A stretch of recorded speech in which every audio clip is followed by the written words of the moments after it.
materi inti. Oh ya, Apin ngajarin kalian berhubung kan di itu. Jangan kebalik lagi loh. Aman. Ini di sini nah ya. Kemarin diputer-puter jadi punyeng. Oke. Ya, teman-teman yang punya pertanyaan, oh ya, sekarang Apin nyampein dulu beberapa ilmu fikih karena kalian tuh orang asing ya. Iya, soalnya jarang ngelihat kalian. Di sini yang sering ketemu Adita paling cuman setengahnya ya. Sisanya orang-orang baru. Pertama terima kasih dulu ke anak-anak yang kemarin donasi untuk nyewa hotel ini, ya. Kenapa kita di hotel? Karena kan ada ustadz-ustadz majuan. Nanti aja kan pas mau kajian. Matiin dulu aja. Ya, matiin dulu. Matiin dulu aja. Ada ustadz-ustadz yang bilang, kenapa kalau kajian harus di hotel, kenapa nggak di masjid doang? Gini teman-teman, kalau zaman dulu masjid tuh gampang banget perizinan. Gampang banget.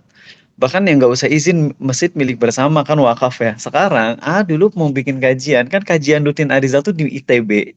Yang hadir tuh 500 orang per minggu gitu. Nah cuman, ngerasa, tadi udah nyebut nama kampusnya ya? Berarti nggak boleh ngasih tahu negatif-negatifnya nih, takut ada yang ngerekam nih. Nggak apa-apa. Di sebuah kampus ini, anggap tadi belum ada yang ngerekamnya. Eh, Pas AA ngisi kajian rutin, itu kajiannya termasuk yang paling viral di Bandung. Cuman AA ngerasa kajian AA tuh hanya dipakai untuk mensukseskan namanya kinerja proker-proker mereka. Ya, ketika mereka udah tercapai prokernya, terus mereka udah nggak butuh Arizal, mereka nggak ngasih tempat lagi gitu.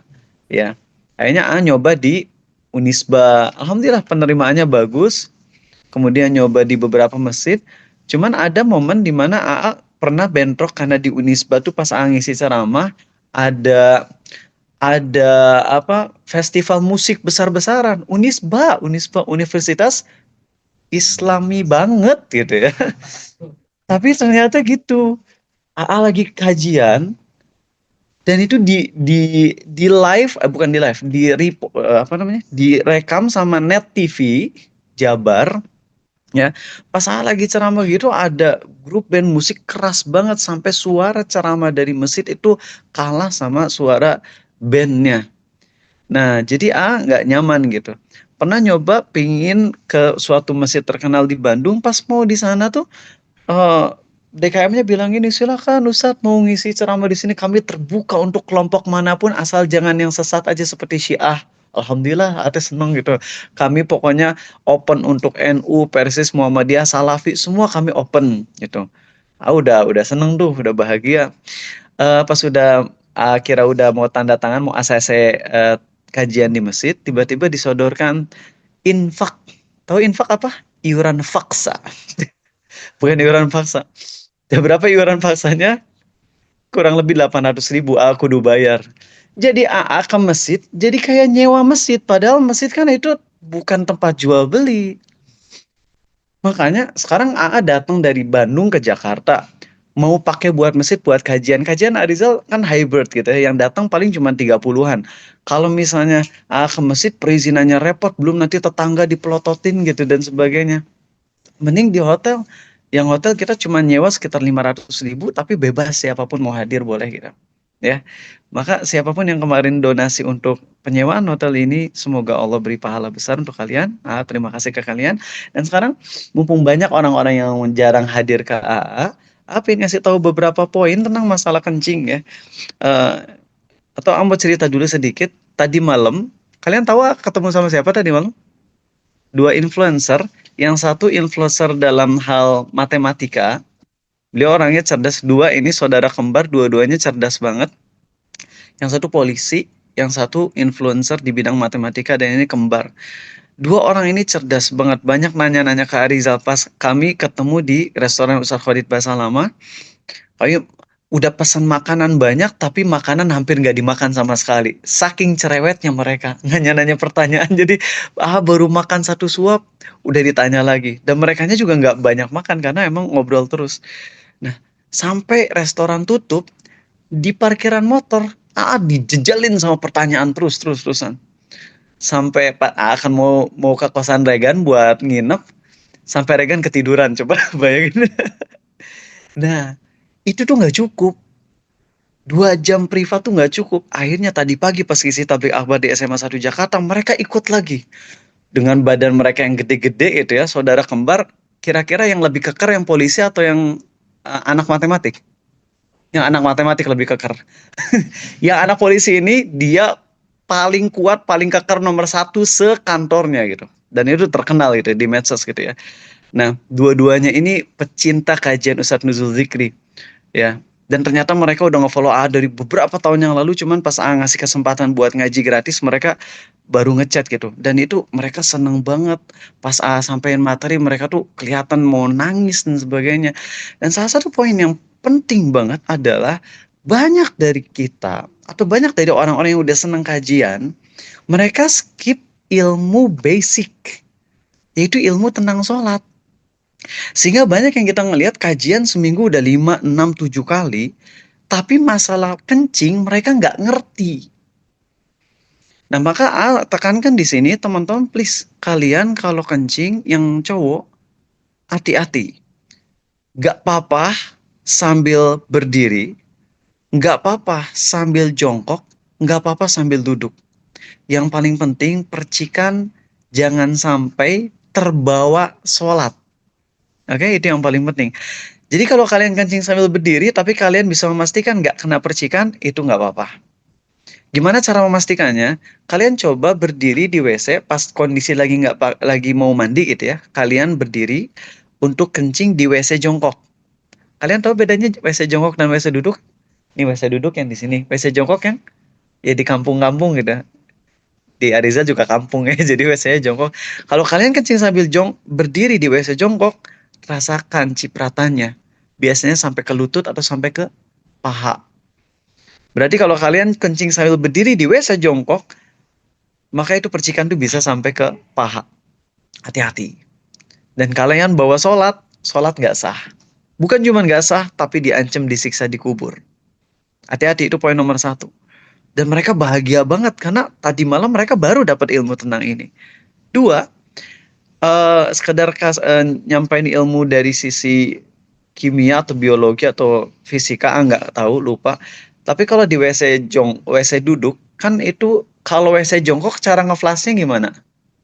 Ambil gayung, cer cer gitu. Tapi kalau WC duduk ngeflashnya kan dipencet tombol, dan itu tuh pernah ada penelitian kalau dipencet tombol itu gitunya tuh kemana-mana, nyebarnya tuh banyak banget. Jadi kalau kalian di WC duduk, kalau mau ngeflash tutup dulu. Itunya ada penutupnya, tutup dulu baru flash. Ya, jadi jangan langsung dipencet tapi tutup dulu baru di flash. Gitu. Adapun kalau misalnya ditanya itu percikan-percikan yang dari situ najis atau enggak, ini masih terlalu berat untuk jawab karena ya itu berat lah. Ya nggak bisa jawab dulu, jadi nggak berani ngejawab di situ. Itu ya. Dan jadi kalau kencing pastikan kalian harus hati-hati. Ini ada yang nanya, kalau misalnya Ustadz ceramah pakai topi kayak gimana? Jadi topi eh, topi itu termasuk pakaian adat. Maka pakaian adat itu tergantung situasi dan kondisi. Ya, di Indonesia ceramah pakai topi nggak lumrah. Maka sebaiknya jangan ceramah pakai topi. Berarti yang lakukan di sini adalah perbuatan yang nggak afdol, kurang baik. Tapi kalau kita bilang topi adalah pakaian yang nggak nyunah, keliru. Karena Abdullah bin Zubair itu pakai topi persis kayak gini. Yaitu topi yang ada raknya. Dalam athar yang sahih, Abdullah bin Zubair, siapa Abdullah bin Zubair?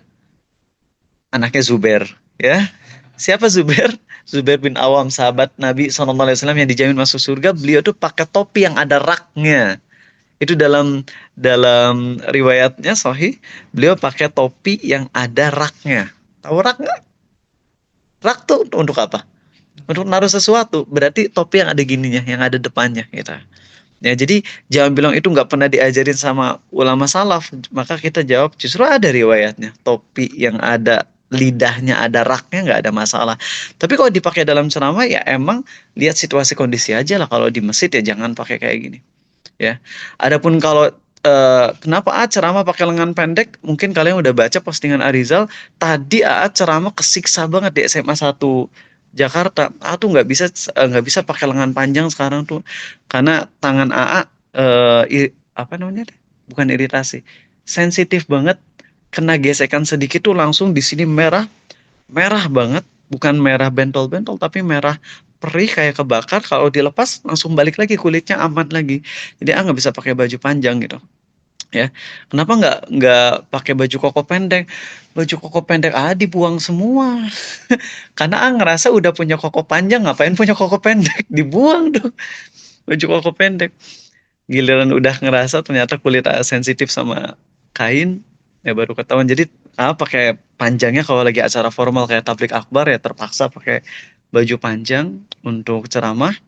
Tapi beres ceramah tuh langsung buka karena perih banget. Kalau kalian itu bayangin lagi ceramah kayak kebakar tangan kanan dan kiri, apalagi pas lagi megang mic gesek-gesek, oh itu pernah sampai lukanya tuh jadi di sini tuh sampai berdarah kayak gitu.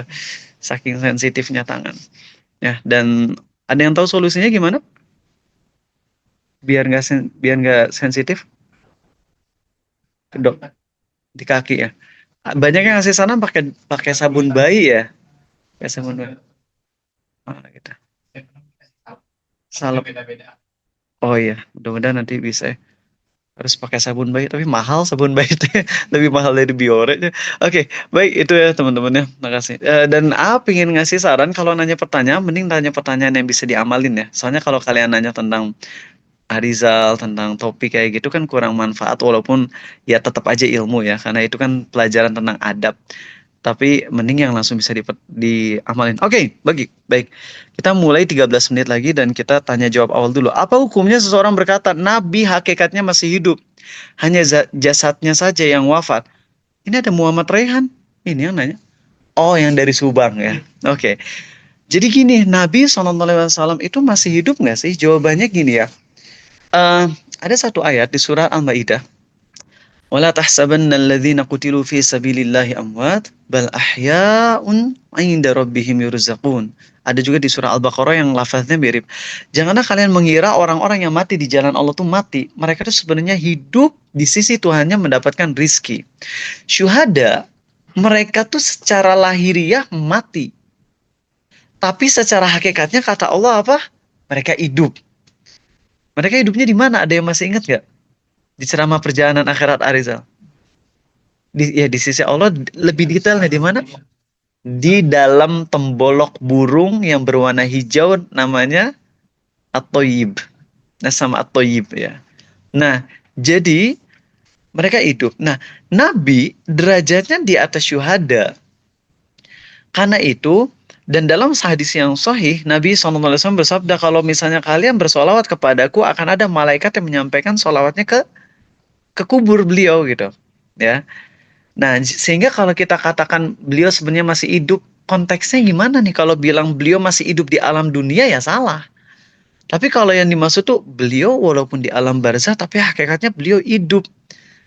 Tapi pemahaman itu jangan kemudian dijadikan alasan untuk akhirnya minta-minta ke kuburan Nabi SAW. Itu nantinya jadi salah lagi.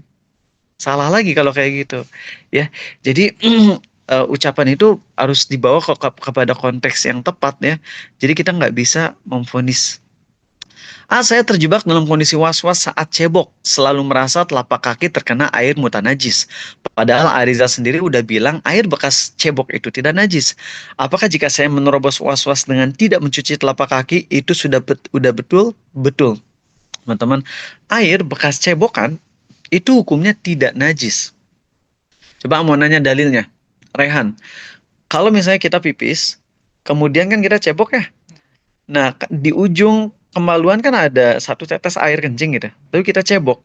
Nah, air yang nyiprat-nyiprat dari kemaluan kita itu kan otomatis ada yang tercampur air kencingnya juga. Dan kita nggak bisa tahu mana yang tercampur kencing, mana yang tidak. Nah, air bekas cebok itu yang nyiprat-nyiprat ke celana kita hukumnya najis atau suci? Suci. Dalilnya apa? Aduh. Bukan. Kalau sperma mah udah suci. Legan masih ingat nggak dalilnya? Ada yang ingat? Yang ingat kasih 50.000. Satu hadis riwayat Al-Bukhari di mana Nabi SAW ketika orang Arab Badui kencing di masjid, Nabi SAW memerintahkan untuk mengguyur dengan satu ember air. Dan beliau tidak memerintahkan untuk berbuat sesuatu setelah itu, kata Ibnu Hajar al-Asqalani dalam kitab Fathul Bari. Artinya, gini, coba pakai logika. Ada orang Arab Badui kencing di masjid. Banyak tuh kencingnya ya. Terus itu kan belum kering lah jelas ya. Posisinya masih basah. Terus disiram pakai air satu ember. Kira-kira air satu ember yang kena ke kencing tersebut, yang mix dengan kencing tersebut, apakah langsung nyerap semuanya atau ada kemungkinan nyiprat-nyiprat lagi kemana-mana? Ya nyiprat lagi. Gitu. Ya. Jadi walaupun udah diguyur, ya memang banyak yang nyerap, tapi banyak juga yang nyiprat-nyiprat. Tapi ternyata beliau tidak mempermasalahkan cipratan-cipratan setelah itu. Inilah dalil bahwasanya air bekas cebokan tuh suci. Jadi kalau kalian kencing sambil berdiri, aman nih, kalian nggak kena cipratan. Anggap aja misalnya celananya kalian lipat sampai sepaha. Terus kalian kencing sambil berdiri. Paling nyipratnya cuma ke tulang kering. Kalian udah siram tulang keringnya. Cuman ya nanti pas mau cebok bagian kemaluannya, kalian takut nih. Wah, kalau saya cebok, nanti airnya kan bakalan nyiprat-nyiprat kemana-mana. Nah, nggak usah khawatir.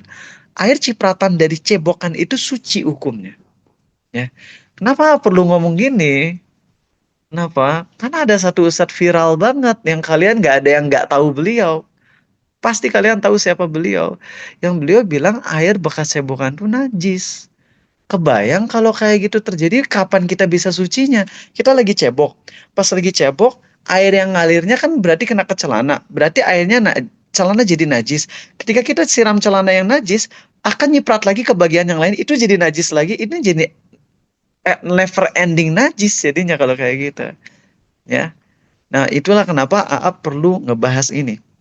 Oke, baik. Ada yang mau nanya dari kalian? Bebas pertanyaannya. 8 menit lagi. No? Pak, ada guru SMA ini, Masya Allah. Alaska, guru Al-Azhar. Di sini Pak, yang dulu itu siapa? Murid Bapak tuh? Torik, ada Torik ya Torik? Ini ada gurumu Torik, Masya Allah, senang. Makasih teman-teman yang udah hadir. Oke, baik. 8 menit lagi ada.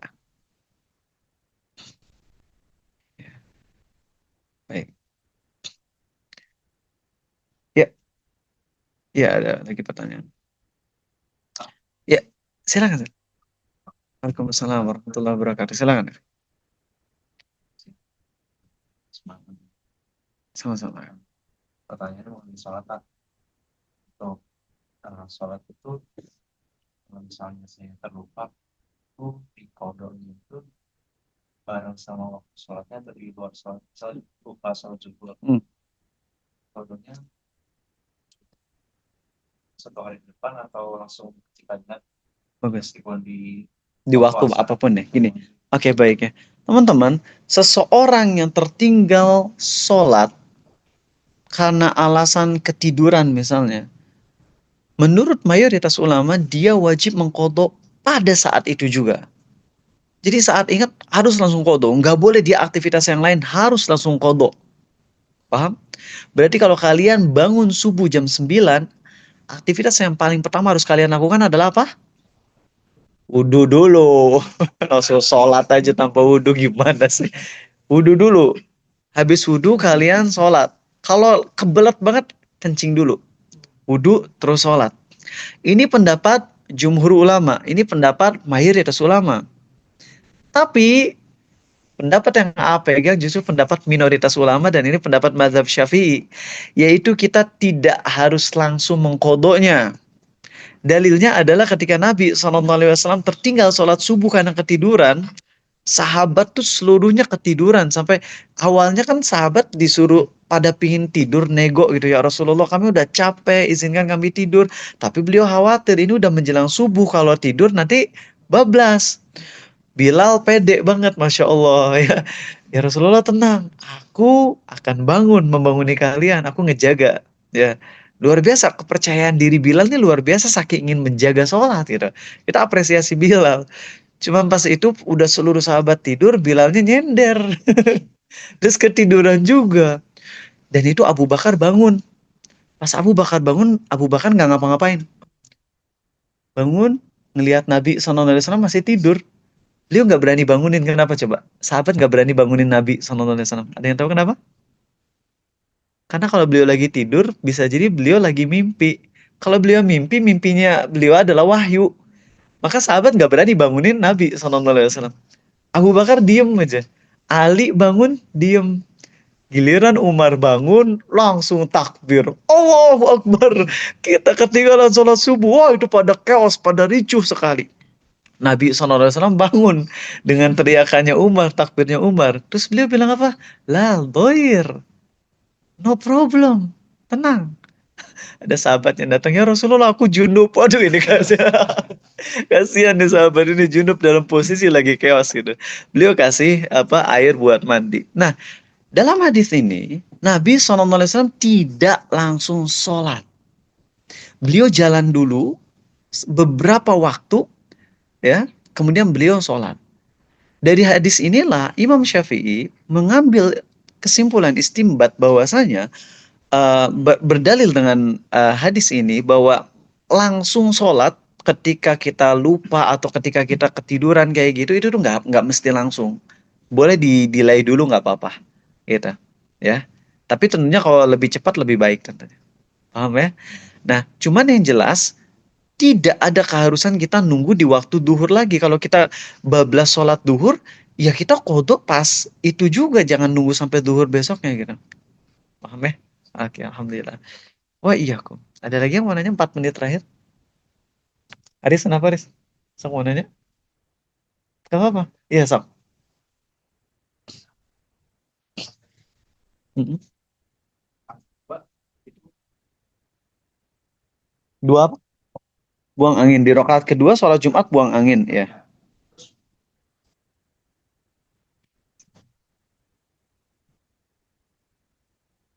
Terus kita hidup itu Ya. si Musafir itu Oke, baik ya. Lagi sholat Jumat, pas rakaat kedua batal, kemudian habis itu pas udah balik dari wudhu, udah bangkit dari ruku, apakah itu kehitung sholat Jumat? Lebih cenderung ke pendapat kalau kayak gitu jadinya sholat 4 rakaat gitu. Jadi bukan 2 rakaat lagi. Dosa nggak? Nggak dosa. Ya, karena kan nggak sengaja itu kentutnya ya. Bahkan kalau sengaja dikentutin juga karena emang kita lagi bergas, nggak apa-apa, insya Allah. Oke? Ya, mulai ya. Baik, 3 menit lagi ya teman-teman. ah Hmm? mau tanya Boleh Aziz? izin tanya Hmm. kan di sekolah hadis tuh imam salatnya tuh dari guru ya. Hmm. Itu rata-rata bacaannya tuh Hmm. apa itu Hmm. Al-Fatihahnya nggak memenuhi bacaan standar yang sah ya. Heeh. itu tuh sampai bertiga kali berturut-turut. Apakah itu masuk ke hadis sengaja? Oh enggak ya. Jadi kalau misalnya lagi sholat Jumat, kemudian bacaan imamnya tuh nggak bagus, apakah itu jadinya berarti kita bahkan 3 minggu berturut-turut bacaan sholat Jumatnya jelek? Berarti sholat kita nggak sah. Apakah itu berarti kita jadi dosa nggak sholat Jumat 3 kali? Ya enggak. Jelas, itu enggak. Bahkan Syekh bin Bas termasuk yang berpendapat kalau emang kondisi kayak gitu darurat, maka sah sholat di belakang dia. Itu, sah. Karena itu darurat, mau gimana lagi? Sholat Jumat loh, sholat Jumat mah kita, kalau imamnya bacaannya jelek, kita nggak bisa seenaknya pergi. Kalau sholat duhur kita bisa repeat. Kalau Jumatan kan ya cuman gitu doang gitu, nggak bisa kepindah ke yang lain. Apalagi di sekolah nggak bisa kabur. Nggak bisa. Ya. Giliran kabur dipaksa sama satpam sholat Jumat di sini. Kalau kita bilang, Pak, bacaan imamnya jelek, kita diskors nanti. Repot, makanya yang jadi imam tuh tahu diri lah.